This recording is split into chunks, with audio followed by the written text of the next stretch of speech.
Le plus vieux d'entre eux a 10 ans. Et ils exercent déjà un métier dangereux. Allez, on va les mettre à l'eau. Ces garçons sont jockeys pour des courses de chevaux réputées dans tout le pays. Ali ne sait pas exactement quel âge il a, peut-être 7 ans. Ses parents ont oublié. Pour lui, ce n'est pas toujours facile de dompter sa peur. Pourtant ici, c'est déjà une petite star locale. Il est très bon. Sur les chevaux, c'est le meilleur. Quand il poursuit les autres, il ne lâche rien. Et si Ali est un des meilleurs, c'est avant tout grâce à son poids plume. Les chevaux élevés spécialement pour ces courses ne supportent que les enfants. Le père d'Ali était jockey lui aussi. Il connaît les risques. Ses 2 fils ont déjà été blessés. Arcades sourcilières ouvertes, bras et jambes cassés. Mais ici, la relation avec le cheval est presque mystique. Avant qu'ils ne deviennent jockeys, nous les faisons jouer avec les chevaux. Ils doivent les attacher, s'habituer à eux. Et puis nous prenons de la salive et de la sueur des chevaux, nous les mettons dans du pain et sans leur dire, nous leur faisons manger. Le lendemain, c'est le jour de la course.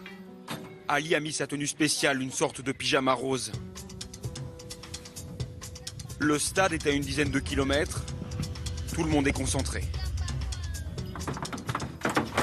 Les chevaux aussi sont nerveux. Ali doit s'accrocher. Ici, on monte à cru. Pas de selle, pas d'étrier. Une simple cagoule sur la tête, pour toute protection. Pendant ce temps, les paris vont bon train. Les gains dépassent souvent les 1000 €. Une fortune ici. Les jockeys, eux, reçoivent entre 2 et 5 € par course. C'est l'heure, le public est là. Ali s'accroche de toutes ses forces. Terrorisé.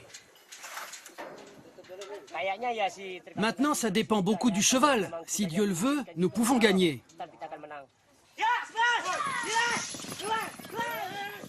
Ali s'élance pour un tour de stade, 1200 mètres, à près de 80 km par heure.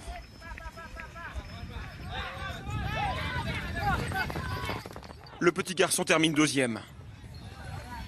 Lui qui devrait être à l'école, risque sa vie comme ça chaque semaine. C'est notre tradition et nous continuerons à le faire, quoi qu'il arrive. C'est le risque à prendre. Si l'enfant se casse les jambes ou même s'il meurt, c'est comme ça. C'est le risque. Personne ne sait exactement de quand datent ces traditions, probablement plusieurs siècles, mais dans cette zone où les droits de l'enfance n'existent pas, ces courses ne risquent pas de s'arrêter. Il reste 2 ans à Ali s'il ne connaît pas d'accident avant de quitter la compétition.